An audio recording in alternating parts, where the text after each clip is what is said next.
नहीं सर, खेत में तो नहीं है, लेकिन घर के आसपास इतना बसावट भी नहीं है। नहीं तो अभी कहाँ पर है? तो जहाँ है वहीं बैठ गया पेड़ की जड़ में, वहीं चालू कर ले कैमरा। ठीक है सर, मैं कर रहा हूँ। Okay sir. है ना, जहाँ जहाँ नेटवर्क आ रहा है, पेड़ के ऊपर आ रहा हो, पेड़ के नीचे आ रहा हो, जहाँ आ रहा हो वहां बैठ गया, चालू कर ले कैमरा।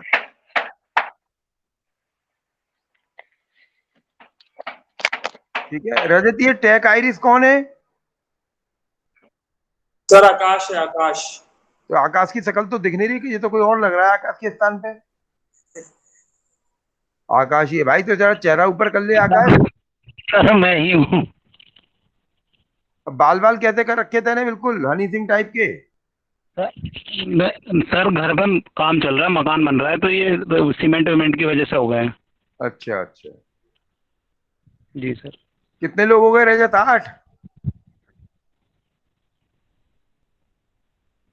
कितने लोग हो गए रजत? 9? शुरू करें क्या? हाँ सर, हमारी क्लास के 6 बच्चे हैं, बाकी सर हैं, देवेंद्र सर बाकी और कौन कौन है? देवेंद्र सर और भानु भैया हैं और आप हैं। अच्छा, 6 तुम्हारी क्लास के हैं। टोटल बच्चे कितने तुम्हारी क्लास में? 12? हाँ सर। रजत ये बता देना, मैं इस महीने के अंत में सबके घर पत्र डलवा दूंगा, है ना? जितनी टोटल उपस्थिति सर रही हो, जितनी 15 उपस्थिति। बच्चे हैं। हाँ, जितनी उपस्थिति बच्चों की रहेगी ना, उतना लिखकर मैं पत्र डलवा दूंगा। और ये भी डलवा दूंगा कि मैं, यदि प्रॉपर क्लास नहीं होगी तो परीक्षा का फॉर्म नहीं भरने दूंगा। ठीक है? मतलब कोरोना का मतलब ये नहीं है कि हम क्लास नहीं अटेंड करेंगे। हम सारी, जब हम लोग ऑनलाइन है, सरकार उस हिसाब से व्यवस्था कर रही है, तो एक आध दो क्लास तो समझ में आती है, कभी नेटवर्क नहीं होगा, बिजली नहीं होगी। लेकिन आप 12 बच्चों में से यदि लगातार 6-7 बच्चे ही आ रहे हैं और बाकी बच्चे नहीं आ रहे, तो उनको एक बार बता देना रजत। ठीक है? मैं इस जी महीने, सर। हाँ, इस महीने के अंत में 30 तारीख को सबकी अटेंडेंस निकलवा कर घर पत्र भिजवा दूंगा। और डीएसडब्ल्यू को भी भिजवा दूंगा, और माननीय कुलपति जी की सूचना भिजवा दूंगा। ये ध्यान रखना, इसे बता देना एक बार सबको। इंडियन एडमिनिस्ट्रेशन वाला पेपर है ना? इंडियन एडमिनिस्ट्रेशन के 3 पार्ट मान लें। हाँ रजत, कुछ कह रहे हो? नहीं सर, बस ऐसे ही। अच्छा, इंडियन एडमिनिस्ट्रेशन को हम 3 पार्ट में विभाजित कर लें। एक तो एंशियंट हो गया, एक कॉलोनियल पीरियड हो गया, और एक पोस्ट कॉलोनियल या कंटेम्पररी मान लो। ठीक? तो हमको प्राय ये समझाया जाता है कि भाई, जो एडमिनिस्ट्रेशन है, ये वर्तमान में जो हम पढ़ रहे हैं, सुन रहे हैं, सीख रहे हैं, या जिसके ऊपर व्यवस्थाएं चल रही हैं देश की, वो सब हमें ब्रिटेन ने समझाया। पहले ब्रिटिश ईस्ट इंडिया कंपनी आई, उसने हमको समझाया। बाद में फिर 1858 में ब्रिटिश रानी ने सत्ता का अधिग्रहण कर लिया। उसके बाद में फिर बहुत कुछ विस्तार, ये पंखा बंद कर दो, ठंड लग रही है। तो बाद में फिर उसका विस्तार होना शुरू हुआ। और भारत में जो व्यवस्थाएं संचालित होती हैं, उन सारी व्यवस्थाओं के संचालन में जो ब्रिटिश सरकार ने पैरामीटर्स तय कर दिए थे, वही लागू होते हैं। लगभग 34,000 कुछ 600 या 700 कानून आज भी ऐसे हैं जो कॉलोनियल पीरियड में ही तैयार किए गए थे। उन कानूनों को हम आज भी एज इट इज मानते हैं, जबकि उनमें संशोधन होना चाहिए। क्योंकि कॉलोनियल पीरियड में जो नियम कानून बने थे, वो भारत के शोषण के लिए बने थे, है ना? भारत की जो जनता थी, भारत की जो प्रजा थी, उसको, बाकी और लोगों को भी कहना पड़ेगा कैमरा चालू करने के लिए। क्यों? राजन, राजा चौधरी, राजन, नीचे क्या है? ये सलीम है, सलीम भी है ना?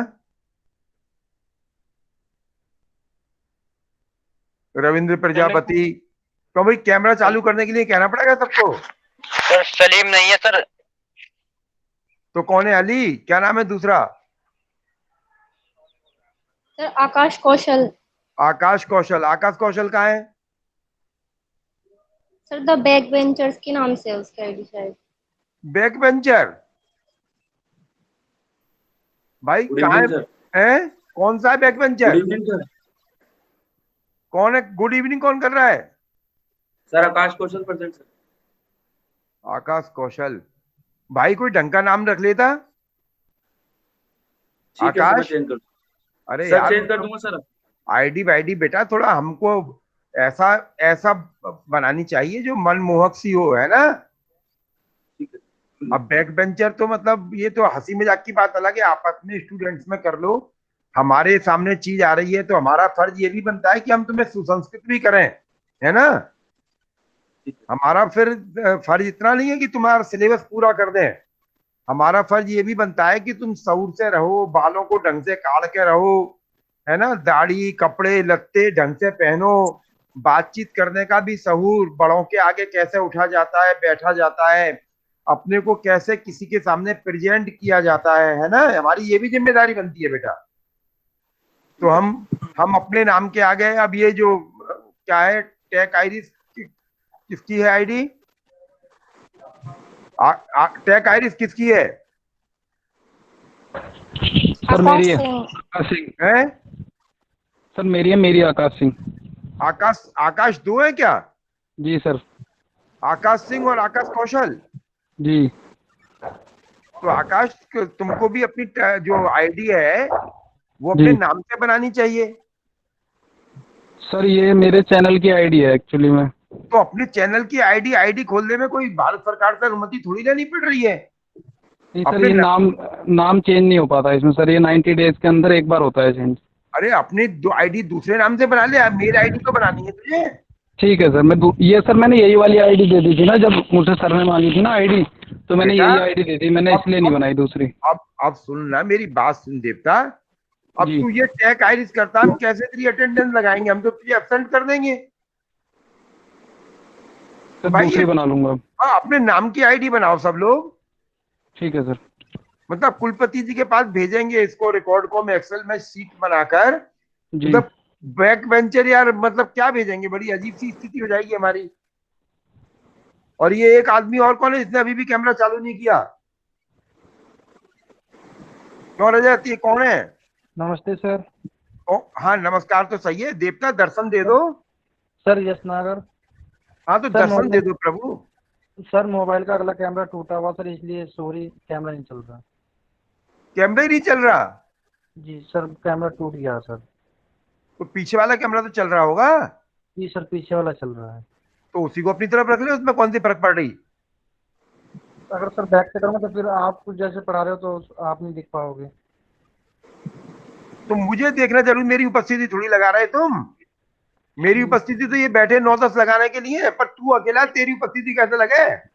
अरे समझ में ना आ रहा था ना, खेत के आगे कैमरा रख रखा, बिटोरे के आगे रख रखा, ये अपने आगे रख रखा, और हमें तो अपनी शकल दिखा भाई तू।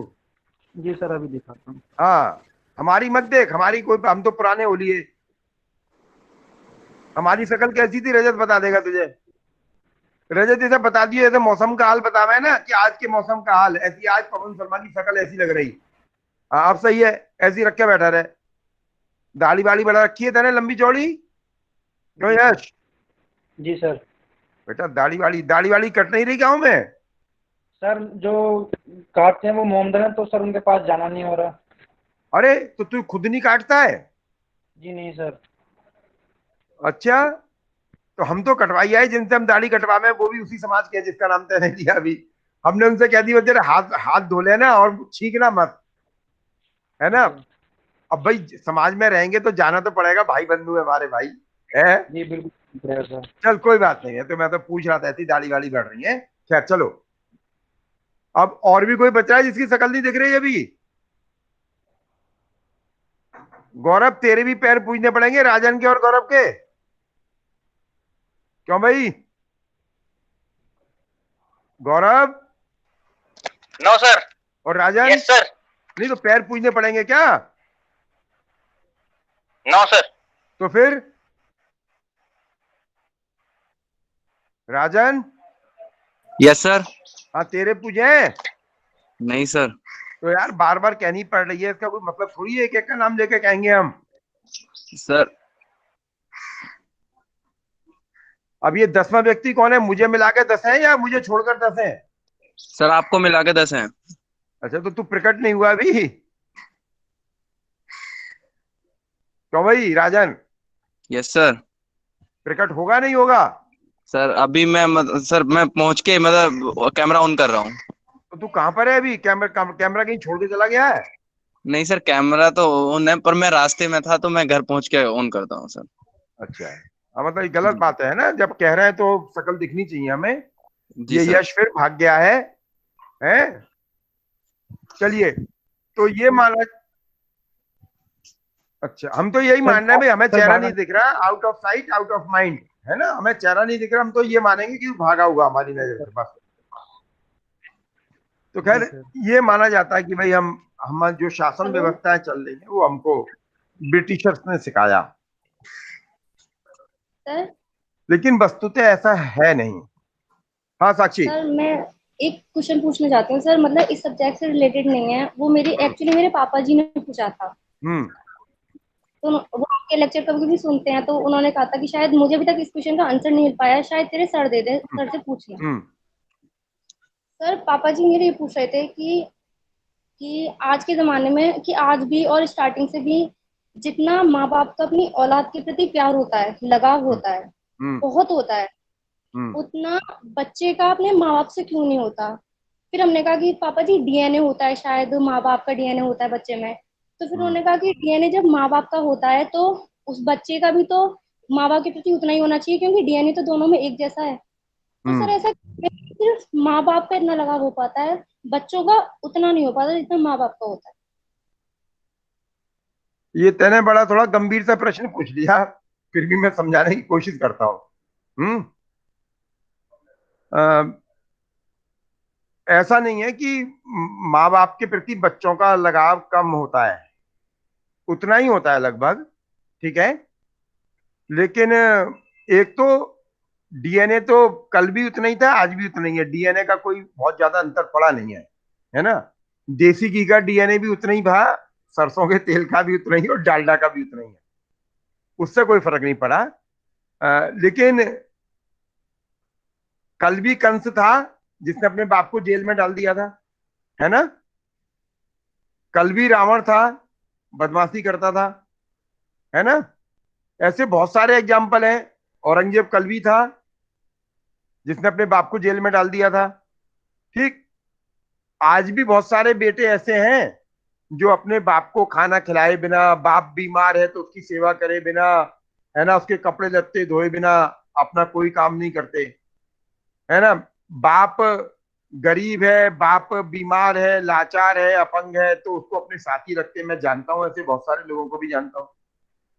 तो ऐसा कुछ नहीं है कि कल सब अच्छे थे और आज सब बुरे हैं, या आज सब अच्छे हैं और पुराना सब गंदा था, ये तो सही नहीं है।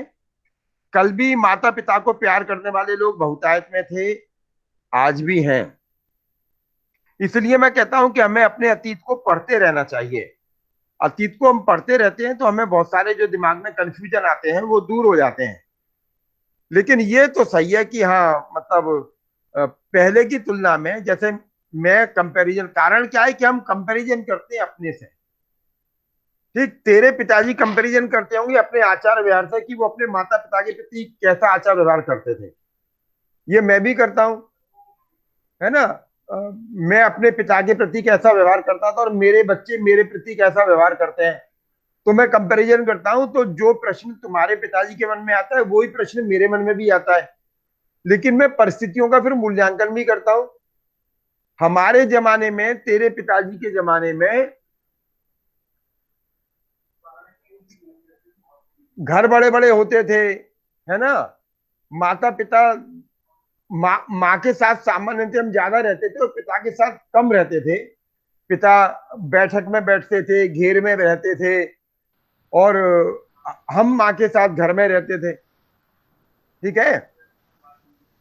तो पिता के सामने हम कम पढ़ते थे, तो जब पिता दिखते थे तभी चाचा, पिताजी, बाबा जो भी कहते थे उनको नमस्कार करते थे, उनके सामने डरे हुए सहमे हुए से खड़े रहते थे, उनकी सेवा करते थे, कुएं से पानी भर के उनको, है ना, नल से पानी भरते थे। मैं अपने पिताजी को देखता था, मेरे यहाँ हैंडपंप था उस जमाने में। मेरे पिताजी रेलवे में सर्विस करते थे, हम लोग आगरा में रहते थे, वो बंबई रहते थे।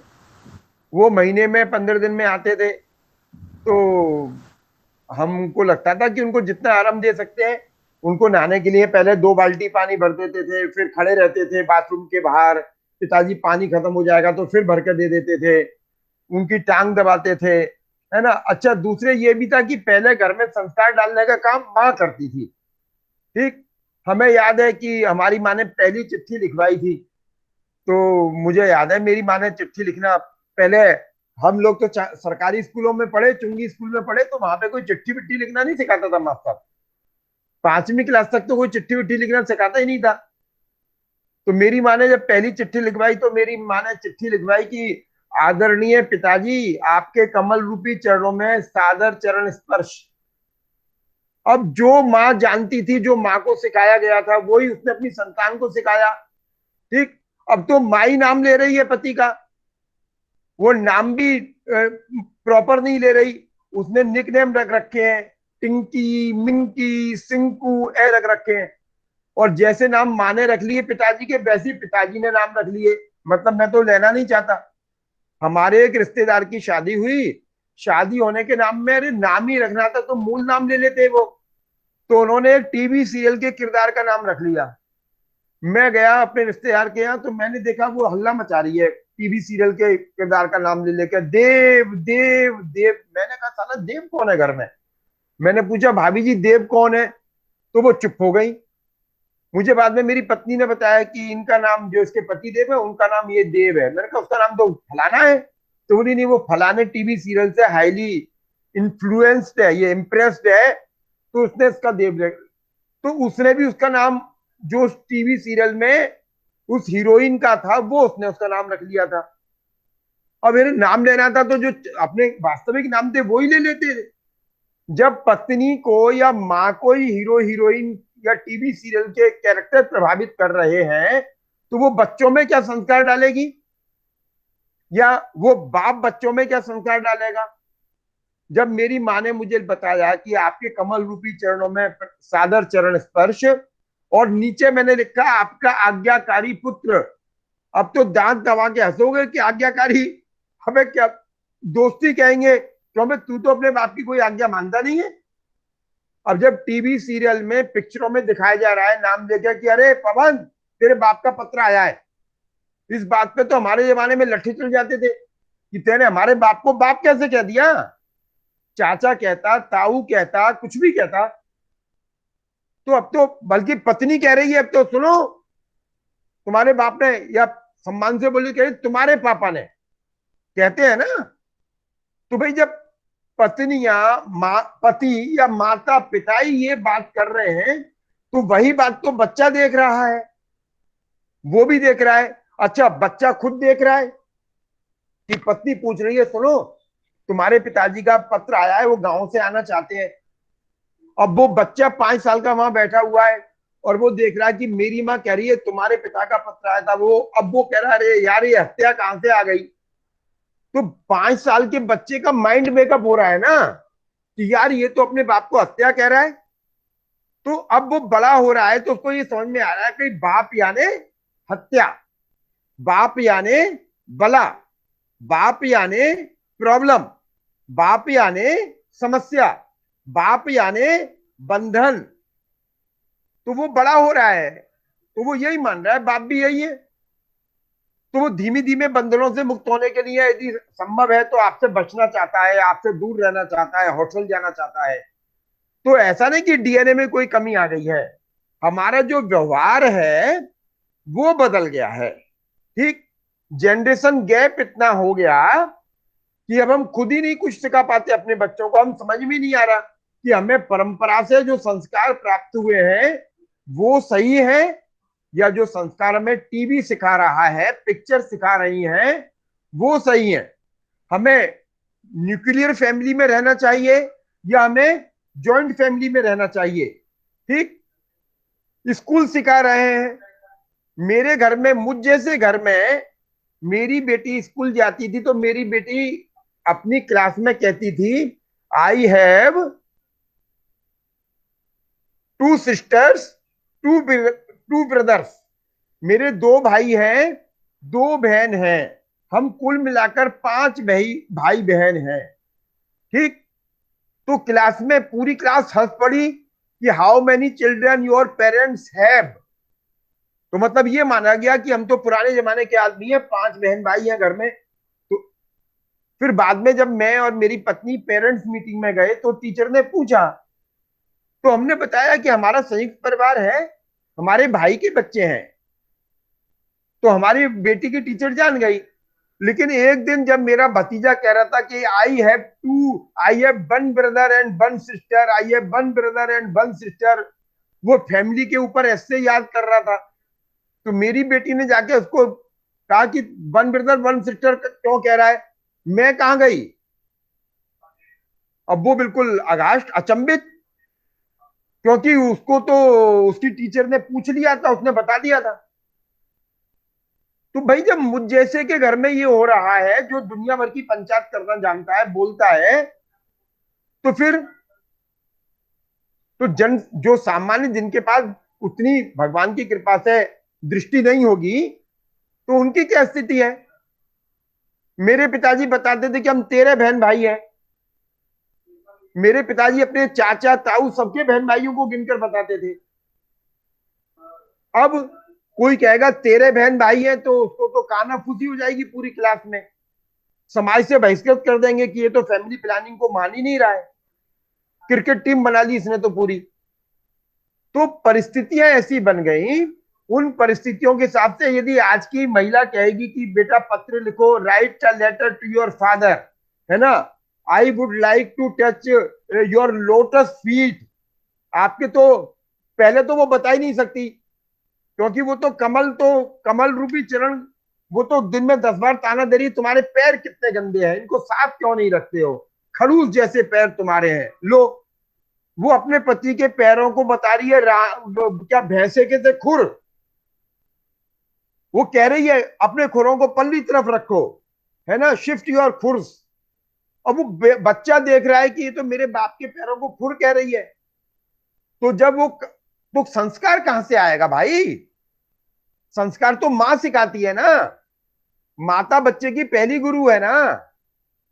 अब मां ही संस्कार नहीं सिखा रही तो उसमें अफेक्शन, उसमें श्रद्धा, उसमें निष्ठा, उसमें विश्वास, उसमें समर्पण पिता के प्रति, मां के प्रति कैसे बनेगा। हर चीज तो हमें झूठा जीवन जीना सिखा रही है। टीवी, सिनेमा, किताबें, स्कूल में हम झूठा जीवन सीख रहे हैं। तो जीवन में जो नेचुरलिटी है, जो स्वाभाविकता है, वह तो खत्म ही हो रही है ना। अरे ये कैसे गायब होगा ये संतोष, तो ये कैसे होगा। अब मैं क्लास ले रहा हूं तो इतनी देर में विज्ञापन आ गया, लो अब मैं क्लास ले रहा हूं विज्ञापन आ गया। तो जीवन में जब हर चीज आर्टिफिशियल है तो कैसे अपने जीवन को आप प्राकृतिक बनाओगे, स्वाभाविक बनाओगे। इसलिए ऐसा कुछ नहीं कि कल बहुत प्यार था, कल आपके और माता पिता के बीच में और ज्यादा चीजें नहीं थी। आप थे और आपके माता पिता थे, बस। अब आपके घर में बुआ आती थी, मौसी आती थी, नानी आती थी, दादी आती थी, मामी आती थी, चाची ताऊ आती थी, या आप उनके साथ रहते थे। सभी आपको ऐसे किस्से कहानी सुनाते थे कि राजकुमार ने अपने माता पिता को कैद से छुड़ाने के लिए दानव को मार डाला, दैत्य को मार डाला। तो आपको लगता था कि माता पिता, आपको किस्से कहानी ऐसे सुनाए जाते थे। और आप खुद देखते थे कि मेरे पिताजी खुद दादी दादा की टांग दबा रहे हैं, तो मैं भी दबाऊंगा। अब जब मैं ही नहीं अपने दादी की टांग दबा रहा, तो मेरे बच्चे क्या दबाएंगे? मैं ही उनको प्रणाम नहीं कर रहा हूं, मैं ही उनके पैर नहीं छू रहा, तो वो क्या छुएंगे? और जब मैं ही एंजॉय कर रहा हूं, मैं ही अपने माता पिता को अपने पास बुलाना नहीं चाहता, तो मेरी संतान भी क्यों बुलाएगी? बोलो भाई, मेरे घर में मेरे माता पिता नहीं है, लेकिन मेरे बच्चों की नानी है। मैं रोज अपनी पत्नी को पूछता हूं कि भाई वो माता जी ठीक है, उनको फोन कर लो, उनको पैसे की कोई परेशानी तो नहीं, उनको बुला लो। तो मेरे बच्चों को समझ में आ रहा है कि हमें बड़े बूढ़ों की केयर करनी चाहिए। और जब मैं ही कहूंगा कि भाड़ में ना जाने तो 2-4 साल में मरी जाएंगी, तो मेरे बच्चे भी कहेंगे यही। तो ऐसा कोई बहुत बड़ा परिवर्तन नहीं आया है कि कल बहुत ज्यादा प्यार करते थे और आज नहीं करते हैं। कल प्यार करने का संस्कार सिखाया जाता था उनको। गांव से माता पिता आते थे, गांव के होते थे, किसान होते थे, और हम शहर में रहते थे, छोटा घर होता था, और वो गांव के हिसाब का व्यवहार करते थे, तो हमें कोई बहुत ज्यादा इतना संकोच नहीं होता था। हम पहले से लोगों को बता के रखते थे। अब हमको बहुत ज्यादा शर्म आती है, संकोच होता है, हम उनको बोझा मानते हैं। जब माता पिता को बोझा मानोगे तो ये सब होगा ही ना। ये बड़ी समस्या है, इसलिए और कोई कारण नहीं है। अभी कोई लिख रहा था कि सभ्यता और संस्कृति का भेद, ये बिल्कुल सही है। हम संस्कृति से, जिसको बोलते हैं पैराडाइम शिफ्ट हो रहा है, paradigm is going to shift day by day from संस्कृति टू सभ्यता। परिदृश्य जो है वो दिन पर दिन सभ्यता से संस्कृति की ओर शिफ्ट होता जा रहा है। आज हमको लगता है हम ज्यादा से ज्यादा इंडिविजुअलिस्टिक होते जा रहे हैं, व्यक्तिवादी होते जा रहे हैं। ठीक है, कल हम अपने आधे में से भी बचा के रखते थे, बहन के लिए, भाई के लिए। हम किचन में जाते थे, पूछते थे। आज हमें लगता है कि चॉकलेट है या कोई खाने की चीज रखी है तो हम ही खा जाएं, हम ही पी जाएं। हम ज्यादा से ज्यादा व्यक्तिवादी हो रहे हैं। कल हम माता पिता की चिंता करते थे, माता पिता के दुख की, सुख की, घर की माली हालत कैसी है ये हमको पता रहती थी। आज हमको मतलब नहीं कहीं से कुछ भी लाइए, लेकिन मेरी जो सारी जिम्मेदारियां हैं वो पूरी करनी चाहिए। तो जीवन का जो आनंद है, वो आनंद हमने भौतिक सुख सुविधाओं में ढूंढ लिया। जो माँ के द्वारा आत्मिक स्नेह प्राप्त होता था, पिता के द्वारा जो आत्मिक स्नेह प्राप्त होता था। मेरी माँ, मैं बताता हूँ, मेरी माँ अस्वस्थ रहती थी, मेरी माँ कोई काम नहीं कर पाती थी, अस्थमैटिक थी। जब मन शरीर सही होता था तो कर लेती थी, नहीं तो हम लोग करते थे, मैं, मेरा भाई। हम सुबह उनको उठाते थे, चाय बनाकर देते थे, उनको नाश्ता देकर जाते थे। उनकी नहाने की हालत होती थी तो पानी हैंडपंप से भर के उनको नहलाते थे, उनके कपड़े धोते थे। उनकी तबीयत दिन में सही हो जाती थी तो वो खाना बना देती थी, नहीं होती थी हम लौटकर आके अपने लिए खाना बनाते थे, उनके लिए खाना बनाते थे। लेकिन हमें लगता था कि चलो जिंदा रहें। और जब वो मर गई तो हमें घर में घुसना अच्छा नहीं लगता था। माँ के होने का एक मतलब होता है, पिता के होने का एक मतलब होता है। जिनके नहीं है उनको पूछिए, जिनके पास आज है, आज उनको उनका डांटना हमको बुरा लग सकता होगा, लेकिन उनके डांटने का एक महत्व है। आज हम आपको डांट रहे हैं, हम कह रहे हैं कि हम आपके घर पत्थर डाल देंगे, तो आज आपको लग रहा होगा बुरा। लेकिन कल जो आज लेक्चर में आपको दे रहा हूं, और यही लेक्चर यदि आपसे इंटरव्यू में पूछ लिया गया तो आप प्रॉपरली एक्सप्लेन कर पाएंगे, क्योंकि आपने ये बात सुन ली। तब आपको लगेगा कि यार उस क्लास का कोई मतलब था। मैं बार बार कहता हूं कि आप घर पे रह के किताबें, अच्छी किताब पढ़ सकते हैं, संसार की श्रेष्ठतम पुस्तकें पढ़ सकते हैं, लेकिन संसार की श्रेष्ठतम पुस्तकें आपके साथ बात नहीं करती, वो आपके साथ डायलॉग स्टेब्लिश नहीं करती हैं, संवाद स्थापित नहीं करती हैं। संवाद स्थापित आपके साथ क्लासरूम में ही होता है। क्लासरूम में ही आपको पीयर लर्निंग, जिसको हम कहते हैं ना समवयस्क जो शिक्षण है, वो आपको क्लासरूम टीचिंग से ही प्राप्त होता है। इसलिए क्लासरूम टीचिंग का एक महत्व है, एक मतलब है। आप ऑनलाइन कुछ भी प्राप्त कर लें, मैं आपको ऑनलाइन बता रहा हूं, आप अलग अलग बैठे हैं, लेकिन आप क्लास में बैठ के जो डेस्क के एक कोने पे आप बैठे हैं और दूसरे कोने पे आपका मित्र बैठा है, और हमारे पढ़ाने के बाद में आपको जो आनंद आ रहा है और आपने नीचे से चुटकी भरकर उसको कहा, वो आनंद आप इसमें आवासीय क्लास में थोड़ी ले पा रहे हो। आप चैट भी कर सकते हो कि आज तो मास्टर मजा ले रहे हैं, लेकिन वो जो नोचकर आपको आनंद आता है, वो चैट करने में आनंद नहीं आ रहा। अब वो जमाने का जो अंतर है वो बदल रहा है। हमारे जमाने में चिट्ठियां लिखी जाती थी, आपके जमाने में टेलीफोन आ गए, ठीक, फिर ईमेल आ गए, अब चैटिंग आ गया। जीवन का आनंद खत्म। हमें जब याद आती थी तो हम अपने पिताजी की चिट्ठी निकाल लेते थे। हमारे पिताजी भी चिट्ठी लिखते थे, प्रिय आत्म पवन। अब हमें समझ में नहीं आता था, प्रिय तो समझ में आता था, आत्म का मतलब क्या होता है। आत्म का मतलब तुम मेरा अंश हो, मेरी आत्मा हो, you are the part of my soul. अब समझ में आता है। तो बार बार पढ़ते थे, अब लिखते हैं हाय, है ना, ज्यादा से ज्यादा पापा। अब पैसे तो अब तो पापा पापा, पिता तो पापा हो गया, पापा का भी पा हो गया, डैडी का भी डैड हो गया, साला जीता जी मर गया वो तो। फिर उसमें हाय हु हो गया, है ना, और वो हाय लिख रहा है, इधर से भी हाय जा रहा है, तो दोनों से हाय आई हो रही है। उसका कोई सेंस नहीं है। लेकिन जब लिखा जाता है तो पिता पुत्र की 10 बात। मेरी बेटियों ने पहली बार मुझे चिट्ठी लिखी, वो चिट्ठी मैंने आज भी संभाल के रखी हुई है। उसका एक मतलब होता है। 10 साल पहले तीसरी चौथी क्लास में मेरी बड़ी बेटी और छोटी बेटी 2 साल की, और वो चिट्ठी लिख रही है और छोटी बहन की शिकायत कर रही है, फिर बाद में ये भी लिख रही है। तो आज तक मेरे पास वो चिट्ठी है, कभी आओगे फेस टू फेस क्लास में तो दिखाऊंगा। उसका मतलब है मैंने उनको जो चिट्ठी लिखी भोपाल से, वो उन्होंने भी संभाल के रखी। उसका एक मतलब है। अब ना वो मुझे चिट्ठियां लिखती है, ना मैं चिट्ठियां लिखता हूं। तो देखिए, आप कहां से सीखेंगे, हम सिखाएंगे ना। अब ना तो मम्मियों के पास उतना समय है कि वो पिता की तारीफ करें अपने बच्चों के सामने, और ना पिताओं के पास उतना समय है कि वो मम्मियों की तारीफ करें बच्चों के सामने। 2-2 कमरे के तो मकान हो गए, 1-1 कमरे के तो मकान हो गए, दिन भर तो कुत्ता बिल्ली की तरह लड़ रहे हैं।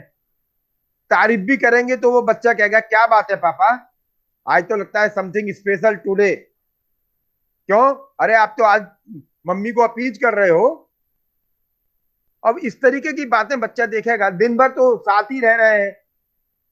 तो वो जो स्वाभाविकता है, जिसको अपूर्वता बोलते हैं, अंग्रेजी में जिसको अनप्रेसिडेंटेड बोलते हैं। वो एक गाना है ना, चलो एक बार फिर से अजनबी बन जाए हम दोनों। वो जो अजनबीपन था वो जीवन का आकर्षण था, है ना। तो हम पिता को सुबह से, अब तो दिन भर देख रहे हैं, पिता भी वही टीवी देख रहा है, हम भी वही टीवी देख रहे हैं। अब कब तक पिता का लिहाज करके हम पिक्चर के डायलॉग पे हंसेंगे नहीं। सब चीजें, मर्यादाएं जीवन की लगभग लगभग खत्म हो गई, ठीक है ना। मर्यादाओं के खत्म होने से जीवन का आनंद खत्म हो गया। इसलिए हमें लगता है कि अब वो पहले ऐसा मामला नहीं रहा है तो पहले जैसा ही, लेकिन परिस्थितियां परिवर्तित हो गई, परिदृश्य बदल गए, आचार व्यवहार बदल गया, है ना, हमारी प्रस्तुतियां बदल गई। इस कारण से हमको लगता है, और कोई मौलिक भेद नहीं है। क्लियर? समझा देगी अपने पापा को,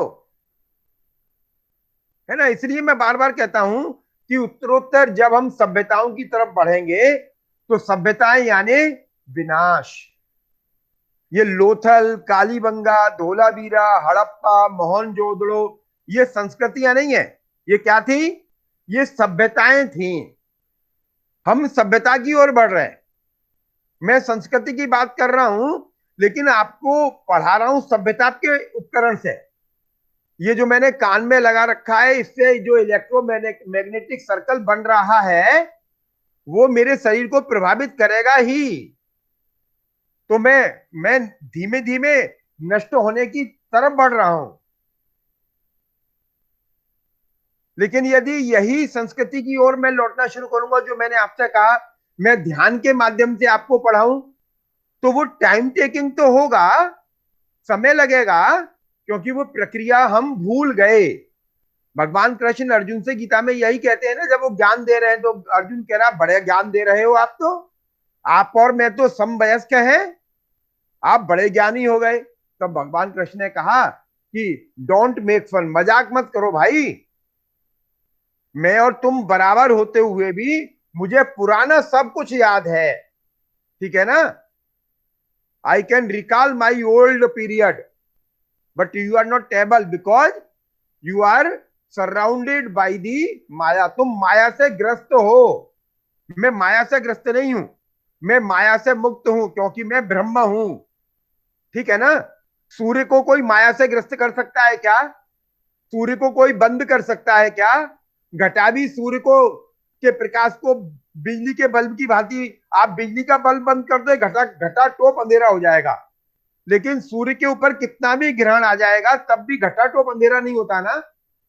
क्यों? क्योंकि वो सूर्य है, ब्रह्म है, परम ब्रह्म है।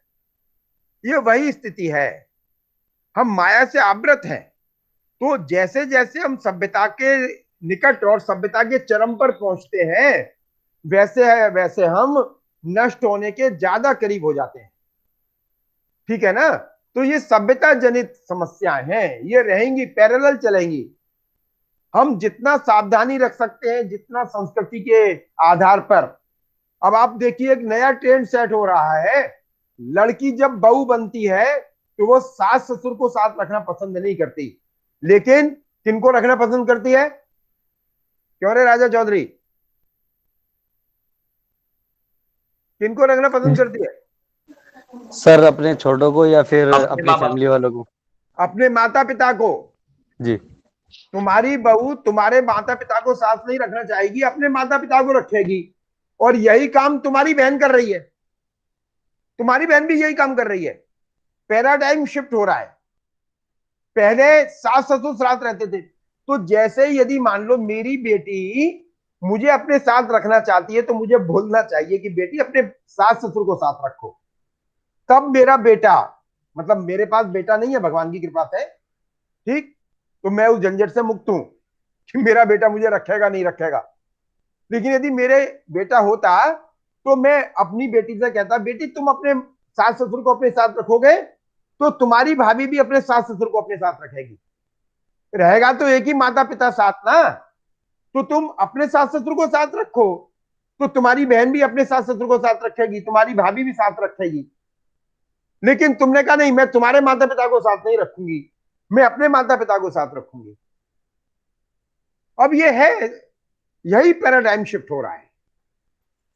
सर हाँ सर मुझे लगता है यहाँ दुविधा इस बात में नहीं है कि मैं अपने माता पिता को साथ रखूंगी। दुविधा यहाँ है कि मैं तुम्हारे माता पिता को साथ नहीं रखूंगी।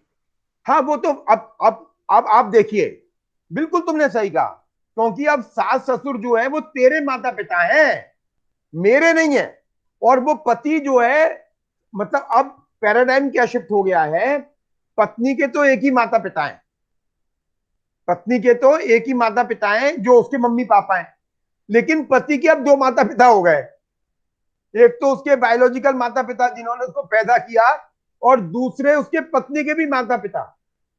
वो अपने माता पिता को तो मम्मी कहेगा, पापा, लेकिन सास ससुर को मम्मी जी, पापा जी। अपने माँ बाप को नहीं पूछता कि खाना खा लिया नहीं खा लिया, घर में घुसते ही पूछेगा मम्मी जी ने दवाई खा ली या नहीं खा ली। हो रहा है ना ऐसा? एक। दूसरा, अब पहले क्या होता था, मान लो एक एग्जांपल दे रहा हूं, राजा चौधरी की पत्नी का नाम है सीमा, और उसका पहले से नाम है सीमा सिंह, लेकिन इसके साथ शादी हो गई तो उसको अभी नाम बदल जाता है और उसका नाम क्या हो जाता है? सीमा चौधरी। अब वो सीमा चौधरी नाम अडॉप्ट नहीं कर रही, वो क्या लिख रही है? सीमा सिंह चौधरी। और कई तो ऐसी हैं जो सीमा सिंह ही कैरी कर रही हैं, चौधरी भी नहीं कर रहे हैं। तो जब आइडेंटिटी मर्ज ही नहीं हो रही, भारतीय परंपरा में अर्धांगिनी होती है पत्नी और पति अर्धांग होता है, उन दोनों को मिलाकर पूर्ण बनते हैं। जब पूर्ण बनते हैं तो पुरानी आइडेंटिटी दोनों खत्म हो जाती हैं। ये विवाह में होता है, संस्कार में होता है, लेकिन अब तो कॉन्ट्रैक्ट हो रहा है। सिविल मैरिज तो कॉन्ट्रैक्ट है ना, और कॉन्ट्रैक्ट में गोत्र परिवर्तित होने का कोई क्लॉज नहीं होता। हमारे यहाँ शादियों के जैसी लड़की घर आती है तो अगले दिन एक कार्यक्रम होता है, वो जब ये कंगना वंगना खेलते हैं तभी कुल देवी के सामने जाके कुछ पूजा पाठ करा के गोत्र कुछ खिला पिला के, गोत्र कुछ घरों में हलवा खिलाया जाता है, कुछ में खीर खिलाई जाती है, कुछ में मिठाई खिलाई जाती है, तो गोत्र बदल जाता है उसका। अब फिर वो लड़की बताती है मेरा गोत्र ये। अब वो अपने मायके का गोत्र नहीं बताती, जो ससुराल का गोत्र है वही उसका गोत्र हो गया। लेकिन अब तो वो अपना नाम गोत्र ही नहीं बदल रही, वो अपने पिताजी का भी नाम लगा रही है अपने नाम के आगे। तो कैसे होगा? इसलिए ये बड़ी समस्या है। इसलिए मैं बार बार आपसे कहता हूं कि पैराडाइम शिफ्ट हो रहा है and we are moving gradually towards civilization. हम उत्तरोत्तर सभ्यता के चरम पर पहुंचने की कोशिश कर रहे हैं, और जब जैसे सभ्यता के चरम पर पहुंच जाएंगे हम नष्ट हो जाएंगे। सभ्यताएं नष्ट होती हैं, संस्कृतियां अपने को अपडेट करते चलती हैं। इसलिए संस्कृतियों और सभ्यताओं का जो भेद है वह प्रॉब्लम है, और सभ्यता की तरफ ले जाने के लिए सभी व्यवस्थाएं लगी हुई हैं। मतलब मुझे नहीं कहना चाहिए, हम कह नहीं सकते थे। हम यदि पहले जमाने के हम विद्यार्थी होते तो यदि एक बार बता दिया कि कैमरा चालू होना है तो सभी का कैमरा चालू होता, ठीक। लेकिन मुझ जैसे आदमी के बार बार कहने के बावजूद भी राजन बाबू ने अभी तक अपने दर्शन नहीं दिए। मैंने यहां तक कहा कि आपके चरण बंदन करने पड़ेंगे क्या? इससे बड़ा व्यंग एक अध्यापक अपने विद्यार्थियों के साथ और क्या कर सकता है? क्योंकि अब सर नहीं, मैं एक्सप्लेनेशन नहीं मांग रहा हूं राजन, ठीक। अरे कहीं भी होगा तो खेत में होगा, खलियान में होगा, एक बार दर्शन देके बता देता। जैसे गौरव ने बताया, वो भी दर्शन देके फिर गायब हो गया। लगभग 4 के अलावा सभी के कैमरे बंद है ना, क्योंकि अब आपको हमारे जमाने के, हम अपने गुरु को देखकर, टीचर को देखकर, जबकि उसको भी सरकार तनख्वाह देती थी, लेकिन हम अपने टीचर को देखकर साइकिल पे से उतर जाते थे, ठीक। और साइकिल पे से उतर के किनारे खड़े हो जाते थे जब वो आंखों से ओझल हो जाता था तब, या फिर उसको यदि वो आता हुआ दिख जाता, या फिर साइकिल इतनी तेज चला के भाग जाते थे कि उसकी आंखों के आगे नहीं पड़ते। अब वो सब रहा नहीं। क्यों? क्योंकि अब कोई सिखाई नहीं रहा। अब तो घर में ही माता पिता सिखा रहे हैं। अच्छा क्या कहा तेरे टीचर ने? टीचर तो मैं सम्मानजनक नाम लेके बोलते, क्या कहा रे पवन ने? चल मैं चलती हूं, या मैं चलता हूं जनाब, बनाता हूं उसका जुलूस, अभी कंप्लेंट कर देता हूं उसके खिलाफ। इसलिए वो तो हम थोड़े से पुराने जमाने के टीचर हैं, इसलिए हम आपको टोकते हैं बार बार, क्योंकि हमारा मानना है कि हमारा जो मुख्य कर्तव्य है वो सिर्फ सिलेबस अनकवर करना नहीं है। हमारा कर्तव्य आपके चरित्र को निर्मित करना भी है, आपकी जो कैरेक्टर है उसको शेप देना भी है। हम थोड़े पुराने जमाने के टीचर हैं, लेकिन जो इसी यूनिवर्सिटी में नए जमाने के टीचर हैं वो नहीं मानते। मेरी पत्नी डीयू में पढ़ाती है, वहां पर कुछ नहीं। मेरी पत्नी जब मैं कभी घर से क्लास लेता हूं तो मेरी पत्नी कहती है आपका क्या गजब का पैटर्न है आपका पढ़ाने का, आप बच्चों को ऐसे बोलते हो, हमारे यहाँ तो कोई बोल नहीं सकता। मैंने कहा हम थोड़े जरा पुराने जमाने के टीचर हैं।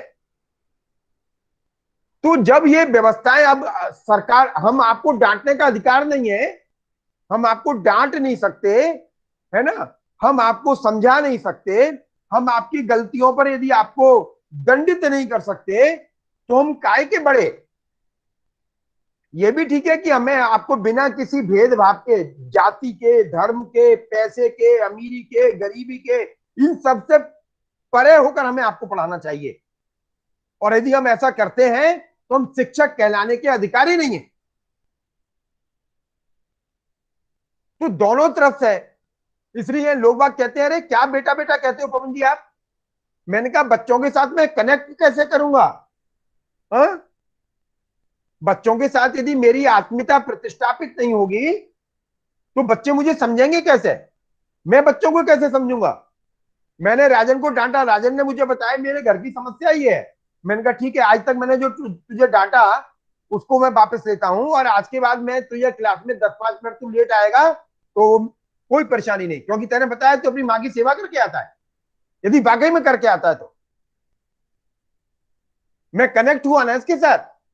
और मेरे लिए यदि ये सिंपली स्टूडेंट होता तो क्लास में आए आए, नहीं आए मुझे क्या मतलब है। मेरी जिम्मेदारी आपका सिलेबस तो आप कहीं से भी अनकवर कर लेंगे, मेरी जिम्मेदारी आपको जीवन की सच्चाइयों से भी अवगत कराना है, जीवन में आने वाली जो परेशानियां हैं उनसे भी अवगत कराना है, और उन परेशानियों में भी आप टूटे नहीं, आप बिल्कुल चट्टान की भांति खड़े रहे अभावों में भी, आपका ईमान नहीं बिगड़े, आप झुके नहीं, आप बिके भी नहीं, आप कमजोर भी नहीं पड़े, आप टूटे भी नहीं, और आप अपने कर्तव्यों से विमुख भी नहीं हो। मेरी ये भी जिम्मेदारी बनती है आपको बताना, आपको सिखाना। मेरी जिम्मेदारी सिर्फ ये नहीं बनती कि मैं इंडियन एडमिनिस्ट्रेशन पढ़ाऊं और चला जाऊं।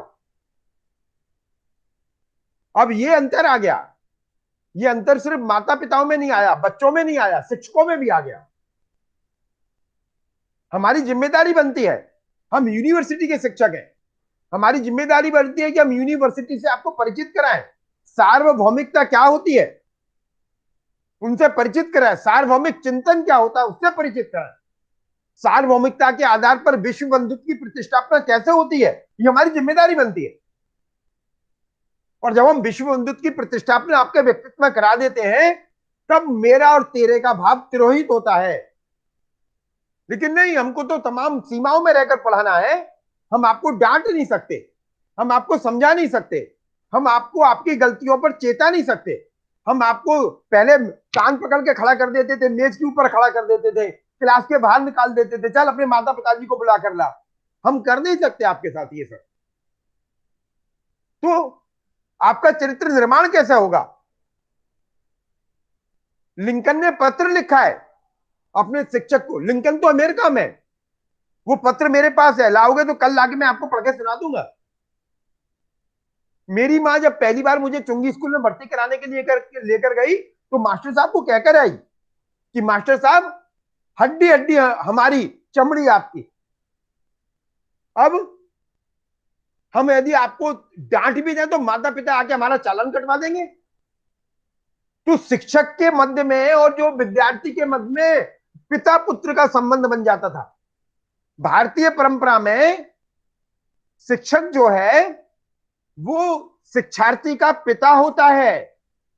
माता पिता इस शरीर रूपी गर्भ में रखते हैं आपको, और शिक्षक भारतीय परंपरा में विद्या रूपी गर्भ में रखकर आपको 10 साल 15 साल 20 साल पालता है। इसलिए माता पिता के साथ आपका संबंध जैविक होता है और शिक्षक के साथ आपका संबंध शैक्षिक होता है। इसलिए सकल सूरत से हम आपको आपके माता पिता के साथ कोरिलेट करते हैं। लेकिन जब आप खड़े होकर भाषण देते हैं, खड़े होकर आप क्लास लेते हैं, खड़े होकर आप अपने माता पिता को अच्छाइयों और बुराइयों से अवगत कराते हैं, तो कहते हैं अरे अपने टीचर की सी बात कर रहा तू, तो तुरंत हमारे साथ आपका कनेक्शन बन जाता है। इसलिए भारतीय परंपरा अलग तरीके से सोचना सिखाती है। कंटेम्पररी जो परंपरा है, ट्रेडिशंस है, वो आपको परमिट ही नहीं करते। इसलिए बहुत सारे बच्चे अपने माता पिताओं से बात नहीं कह पाते, लेकिन अपने शिक्षक से कह देते हैं। और शिक्षक के बिना वो माता पिता से भी पूछते होंगे, लेकिन कहते हैं कि मम्मी मैं एक बार शिक्षा अपने गुरुजी से भी पूछ लूं। अब ये ट्रेंड खत्म हो रहा है। इसलिए ये सिर्फ माता पिताओं की पीड़ा नहीं है, ये हम जैसे जो पुराने जमाने के शिक्षक हैं उनकी भी पीड़ा है कि व्यवस्था हमसे मना कर रही है कि हम आपको बेटा नहीं कहें, व्यवस्था हमसे मना कर रही है हम आपको नहीं डांटें, व्यवस्था हमसे मना कर रही है हम आपको सजा नहीं दें। क्यों? क्योंकि हम कानून नहीं है। लेकिन परंपरा हमको सिखा रही है। इसलिए विश्वविद्यालयों में आकर अब अच्छे व्यक्तित्व तैयार नहीं हो रहे। हम फेल है, we are fail to create a great personalities in universities. क्यों? क्योंकि हम यूनिवर्सली सोचना नहीं सिखा रहे उनको। We are fail to teach them universally. तो ये विषमताएं हैं, ये विसंगतियां हैं, इसलिए ये सबकी समस्या है, माता पिता की समस्या नहीं है, हम जैसे शिक्षकों की भी समस्या है। मुझे बहुत सारे मेरे पुराने बच्चे मिल जाते हैं पढ़ाए हुए। मेरी 1994 बैच की एक बच्ची मुझे बहुत दिनों बाद मिल गई, वो भी अब एसोसिएट प्रोफेसर हो जाएगी। फिर उसके थ्रू 2 बच्ची और मिल गई जो टीचर हो गई हैं, और वो मेरे लेक्चर सुन लेती हैं अब। अरे कहती है सर आप आज भी ऐसे ही पढ़ा रहे हो, 25 साल पहले भी आप ऐसे पढ़ाते थे, आज भी आप ऐसे ही पढ़ा रहे हो, आप तो बिल्कुल नहीं बदले। मैंने कहा क्यों, मुझे क्यों बदल जाना चाहिए क्या? अरे बोले सर अब तो तमाम नियम कानून ऐसे आ गए हैं। तो मैंने कहा आ गए होंगे, कोई बात नहीं, जिस दिन नियम कानून से दम घुटने लगेगा उस दिन नौकरी छोड़ के सन्यासी हो जाएंगे, लेकिन जब तक पढ़ाएंगे तब तक ऐसे ही पढ़ाएंगे कि विद्यार्थी हमारा पुत्र है, पुत्री है, वो हमारे लिए वस्तु नहीं है, कमोडिटी नहीं है, वो हमारे लिए लिविंग कंपोनेंट है, हमारी पुत्र पुत्री की भांति।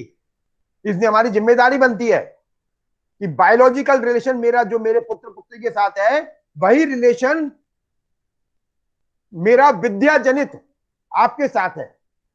इसलिए मेरी जिम्मेदारी बनती है कि मैं आपको जीवन की सच्चाइयों से, परेशानियों से, मुश्किलों से और आपके पाठ्यक्रम से सबसे आपको अवगत कराऊं, सबका सामना करना सिखाऊं, और सबसे परिस्थितियों के अनुसार जीवन कैसे जिया जाता है वो सिखाऊं। इसलिए ये समस्या तो है, उसको कोई विकल्प नहीं है। इसलिए अपने माता पिताओं को आपको समझाना चाहिए, और माता पिताओं को भी समझना चाहिए, और आप भी कल माता पिता बनेंगे तो ये ध्यान रखना। मैंने अपनी बेटियों का एडमिशन कराया, मेरी बेटी के एडमिशन में इंटरव्यू हुआ हमारा भी। प्रिंसिपल ने मुझसे पूछा कि प्राइमरी टीचर को कोई याद नहीं रखता। मैंने कहा हमें याद है अपना प्राइमरी टीचर, पारासर मास्टर साहब थे, उन्हीं को मेरी मां चुंगी स्कूल में सौंप कर आई थी। और मैंने कहा मेरी बेटियां भी याद रखेंगी। मेरी बेटी आज भी अपनी प्राइमरी की जो पहले दिन की टीचर थी उनको टीचर्स डे पर भेजती है, उनके बर्थडे पर भेजती है, आगरा जाती है तो उनसे मिलकर आती है, क्योंकि मेरी बेटी आज जो इतनी अच्छी बन पाई वो प्राइमरी टीचर ने मेरी बेटी की शेप तैयार की। शिक्षक आपका शेप बिल्डर होता है, कैरेक्टर बिल्डर होता है। अब हम इस पर ध्यान नहीं दे रहे। मकान बन जाए अच्छा, गाड़ी अच्छी मिल जाए, इन पर ध्यान दे रहे हैं। बाल अच्छे कट जाएं, दाढ़ी अच्छी सेट हो जाए, इस पर ध्यान दे रहे हैं। आत्मा अच्छी बन जाए इसकी चिंता नहीं हमको। इसलिए आधुनिक शिक्षा की सबसे बड़ी विसंगति है ये कि हमने मनुष्य निर्माण करने बंद कर दिए। हम इंजीनियर बना रहे हैं, हम डॉक्टर बना रहे हैं, ठीक है, हम मास्टर भी बना रहे होंगे, लेकिन हम गुरु नहीं बना रहे, हम मनुष्य नहीं बना रहे, हम माता नहीं बना रहे, हम पिता नहीं बना रहे। भारतीय परंपरा में संतान पैदा करना सेक्सुअल प्लेजरमेंट नहीं था, पितृ से उऋण होना था। मेरे माता पिता ने ईश्वर की इच्छा माना गया। इसलिए भारत अलग तरीके से सोचना सिखाता है। इसलिए जब एडमिनिस्ट्रेशन की हम बात करते हैं कंटेम्पररी पॉइंट ऑफ व्यू से, तो वर्तमान में जो प्रशासन हमें सिखाया गया वो आजादी के बाद बदलना चाहिए था। उसके पैरामीटर्स, उसके मानक, उसके स्टैंडर्ड बदलने चाहिए थे। वो 34,700 के लगभग जो कानून आज भी हैं, उनमें से मोदी जी ने आने के बाद में सबसे पहले 9 कानूनों को थोड़ा बदला, और बाद के कुछ कानून बदलने की भी उन्होंने घोषणा की। लेकिन अभी भी हजारों कानून बदले जाने। देश की स्वतंत्रता के बाद हमें प्रशासन का जो पाठ्यक्रम है, प्रशासन के जो पैरामीटर्स है, स्टैंडर्ड्स है, जो बेसिस है, वो ऐसे बनाने चाहिए थे जिनसे हम भारत के बारे में समझा पाते। वही कानून, इंडियन पेनल कोड की धारा वही है जो अंग्रेजों के जमाने में थी। अरे भाई वो तो गुलाम थे, इसलिए वो भड़काते थे कि अंग्रेज पुलिस हिंदुस्तानी को पीटे। जरा विचार करना चाहिए, जेल क्या है? जेल अंग्रेजों ने बनाई ना, जेल क्यों बनाई? जो उनके नियम कानून नहीं मानेगा वो जेल में जाएगा, उनके साथी जीवन नहीं जिएगा वो जेल में जाएगा। भारतीयों ने स्वतंत्रता आंदोलन के लिए उनके नियम कानून नहीं माने, जेल में गए। वर्तमान में भी जेल के वही मैनुअल काम कर रहे हैं जो पुराने, कबीर बेदी ने किताब लिखी है तिहाड़ के ऊपर, पढ़िएगा जरा, क्या वो किरण बेदी, वही नियम कानून काम कर रहे हैं आज भी। इसलिए जेल में जाकर कोई सुधरता है क्या, बताओ जरा? हाँ, जो जेल में जाता है वो और बड़ा गुंडा बनकर निकलता है। हाँ? जेल को कहा जाता है सुधार गृह, लेकिन वो वहां से और बिगड़ कर आता है। वो सुधार गृह है कि बिगाड़ गृह है? हाँ? क्राइम की पीएचडी करके आता है वहां से, अनपढ़ जाता है, पीएचडी करके निकलता है। क्यों? क्योंकि जो 100 साल, 125 साल, 150 साल पहले लॉर्ड कॉर्नवालिस के जमाने में जो बन गया वही काम चल रही है। तो जब हम इंडियन एडमिनिस्ट्रेशन पढ़ाते हैं तो इंडियन एडमिनिस्ट्रेशन में हमने जो एंशिएंट कंसेप्ट और एडमिनिस्ट्रेशन रखा, प्राचीन भारत का जो प्रशासनिक व्यवस्था थी वो क्या थी उससे भी आपको अवगत कराएं। और फिर अंग्रेजों के आने के पहले तक, और फिर अंग्रेजों के जमाने में, और अंग्रेजों के बाद का भी हम आपको बताएं, और फिर आप तय करें। और कल को यदि आप किसी पोजीशन पर पहुंचे तो आप फिर उसको परिवर्तित करने के प्रयास करें। थोड़ा बहुत परिवर्तन अब ये जो नई राष्ट्रीय शिक्षा नीति आई है इसके माध्यम से हो सकता है, होगा। आज कुछ मीटिंग हुई है कि आपका पाठ्यक्रम थोड़ा बदलेगा अगले साल तक, तो हो सकता है आप थोड़ा और प्राचीन भारत के बारे में जानना शुरू करेंगे। इसलिए भाई थोड़ा अपनी परंपराओं के अनुसार सोचिए, उनको भी स्थान दीजिए। आप पत्नी के साथ प्रसन्न रहिए, नए जमाने के खाइए, नए जमाने का पहनिए, नए जमाने का सोचिए, लेकिन अपने माता पिता, दादी दादा, नानी नाना, अपने पुरखों को भी याद कीजिए, उनको भी याद रखिए, क्योंकि उनके सत्य से ही आपका जीवन आगे बढ़ रहा है। ठीक है? एडमिनिस्ट्रेशन तो कल शुरू होगा नहीं? ये तो साक्षी ने ऐसा प्रश्न पूछ दिया तो 40 मिनट उसमें चले गए और 15-16 मिनट अपन ने उसकी पृष्ठभूमि में निकाल दिए। 10 मिनट क्लास लेट शुरू हुई थी, तो आपसे हाथ जोड़कर निवेदन है, कल भी 2 बजे मैं ही रहूंगा। ठीक? मैं इंडियन एडमिनिस्ट्रेशन क्या था प्राचीन, उसको 18वीं शताब्दी तक लाऊंगा, है ना? डीयू कहेगा तो कॉलोनियल भी बता दूंगा, नहीं कहेगा तो डीयू कॉलोनियल बता चुका है तुमको थोड़ा सा, है ना? कल कोशिश करूंगा कि तुम्हारा बस एक लेक्चर में खत्म कर दूं। ठीक है? लेकिन विनम्र निवेदन, कल 1:05 पहले 1:55 पर अपने सभी सुदर्शन चेहरों सहित उपस्थित हो जाएंगे इस आवासीय कक्ष में। ठीक है? नमस्कार। डीयू कैसे बंद होगा भाई? नमस्ते सर। नमस्ते बेटा।